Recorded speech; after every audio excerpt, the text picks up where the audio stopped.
Hey everyone, Doc Wallace here, and today's Comfort with Your Bow video is about being comfortable at the frog. And I'll just preface this by saying I love the frog. It's one of my favorite parts of the bow. It's where it's easy to get a full tone, it's easy to play chords and double stops, and it's a place where you can get really powerful sounds. And it's a place where you can find really good balance and let things settle into the string. But you know, I was not always that way, and certainly the frog can be one of the most uncomfortable places for people. And so I'm going to show you a few things that hopefully will make it a little bit easier and more comfortable for you. So I want to start out with some of the obstacles to being comfortable at the frog, or some of the things as players that we tend to do to get in the way of that comfort or to add tension. So the first thing is, a lot of people lift this muscle, which is called the trapezius muscle. It's responsible for lifting our shoulders or shrugging our shoulders. But basically what it does is it lifts up the shoulder blade and everything with it, you know, the shoulder and everything else. So we don't need to do this to bring our bow to the frog. So that's step one, is you've got to let that go. Just let it be where it is. I do have a fix for if people are chronically getting to the frog by raising the trapezius muscles. What you can do is take a backpack or a purse and you put a few things in it and then sling it on your shoulder. And you can't lift because it's either totally uncomfortable or you're reminded, hey, you're lifting your shoulder in a way that you don't have to, so stop. So that is one fix, and I'll demonstrate that. Okay, so I've got just a standard day pack, and I'll maybe add a couple of books to it. So that's maybe about 5 pounds worth. Yeah, that's probably good enough. It doesn't have to be super heavy, you know, unless you really want to punish yourself or make a point. But what you do, get everything so that things aren't going to fall out. Yeah, that's maybe need just a slight more amount of weight, so I'm going to put a water bottle in here too. Because you want to feel it. You want it to be enough that you can actually feel something pulling down. Yeah, that's more like it. So you just do what you're not supposed to do with backpacks and just sling it over one shoulder so that you can see the weight's hanging down here. And it's not very comfortable to do this. And then you can, you know, you can play your scales or whatever it is. So you come and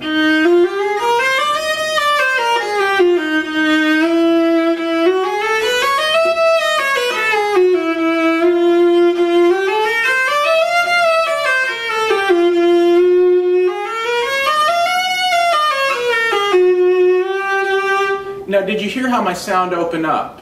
What was happening was, in the first couple of scales, well, my shoulder was actually creeping up a little bit from there, and this tug just reminded me, hey man, drop your shoulder, let it go, and as I let it go, everything opened up and my sound opened up. So even if you don't have a regular problem with lifting this is something that's good to do, you know, every now and then, just as a reminder. So that's fix number one for discomfort at the frog. Problem number one, a tight or raised trapezius. Now let's talk about problem number two, which is that your shoulder muscles or your pectoral muscles are tight.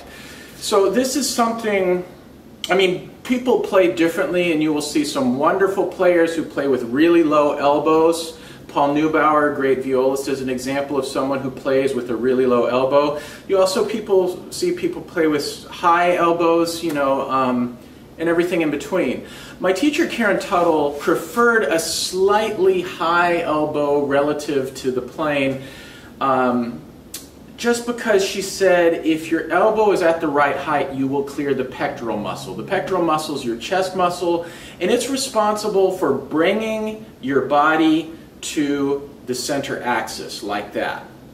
And if your elbow is down low, like, you know, almost like pretend you're holding a book under your arm, you can feel this muscle tightens up, even on the side.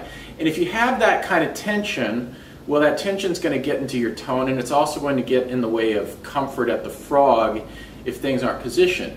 If your elbow is high enough, it can actually bring your arm to center while this part of the pectoral muscle is disengaged. So it's actually, this is fairly free in me right now, and the arm is floating. So I think one thing that I tell people to practice at, it's like you can, okay, stand up straight, roll your shoulders back, then just pretend you're a scarecrow. You know, your arms are hanging on these poles. You could even like get a broomstick so that you actually are wrapped around a pole.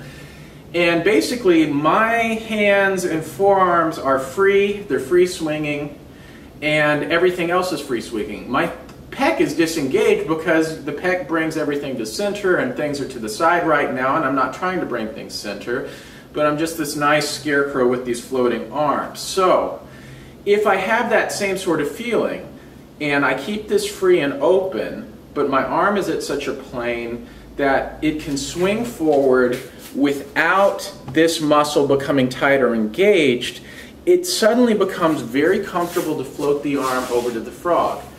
And so, you know, the same thing if I have a bow, you know, although I probably wouldn't normally do this without an instrument just because I don't want this to be tight from all the tip weight of the bow. But essentially, I'm bringing the arm to my center plane without having to tighten up here. So if we're free here and we're free here, we're, you know, a good percentage of the way towards being comfortable at the frog.